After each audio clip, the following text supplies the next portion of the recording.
میدان عرفات میں آخری نبی رحمت محمد رسول اللہ صلی اللہ علیہ وآلہ وسلم نے 9 ذی الحج 10 ہجری بمطابق 7 مارچ 632 عیسوی کو آخری خطبہ حج دیا تھا۔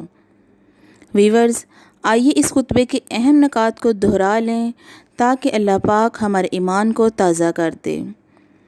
ہمارے نبی حضرت محمد رسول اللہ صلی اللہ علیہ وآلہ وسلم نے فرمایا، اے لوگو سنو، مجھے نہیں لگتا کہ اگلے سال میں تمہارے درمیان موجود ہوں گا۔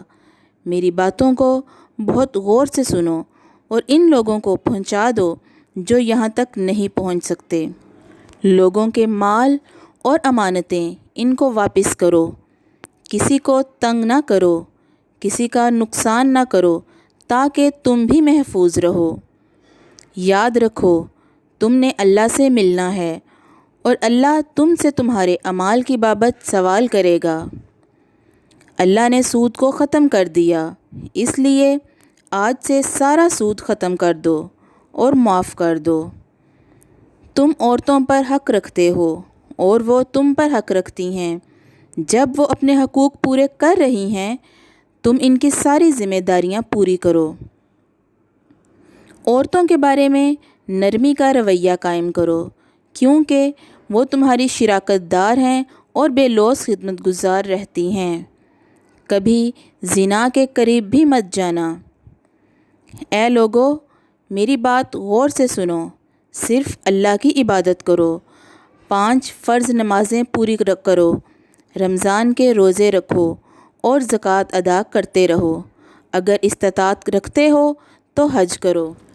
زبان کی بنیاد پر، رنگ نسل کی بنیاد پر، حسب و نسب کی بنیاد پر تعصب میں مت پڑ جانا۔ کالے کو گورے پر اور گورے کو کالے پر، عربی کو اجمی پر اور اجمی کو عربی پر کوئی فوقیت حاصل نہیں۔ ہر مسلمان دوسرے مسلمان کا بھائی ہے۔ تم سب اللہ کی نظر میں برابر ہو، برتری صرف تقویٰ کی وجہ سے ہے۔ یاد رکھو تم ایک دن اللہ کے سامنے اپنے اعمال کی جواب دہی کے لیے حاضر ہوگے۔ خبردار رہو میرے بعد گمراہ نہ ہو جانا۔ یاد رکھنا میرے بعد کوئی نبی نہیں آنے والا، نہ کوئی نیا دین لایا جائے گا۔ میری باتیں اچھی طرح سے سمجھ لو۔ میں تمہارے لیے 2 چیزیں چھوڑ کے جا رہا ہوں، قرآن اور میری سنت۔ اگر تم نے ان کی پیروی کی تو کبھی گمراہ نہیں ہوگے۔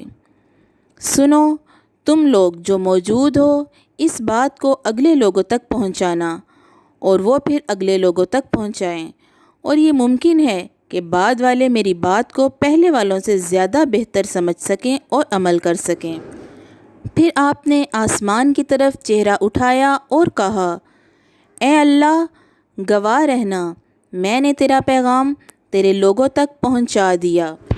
ویورز، اللہ رب العزت سے دعا ہے کہ اللہ ہمیں ان لوگوں میں شامل کرے جو اس پیغام کو سنیں، پڑھیں اور اس پر عمل کرنے والے بنیں اور اس کو آگے پھیلانے والے بنیں۔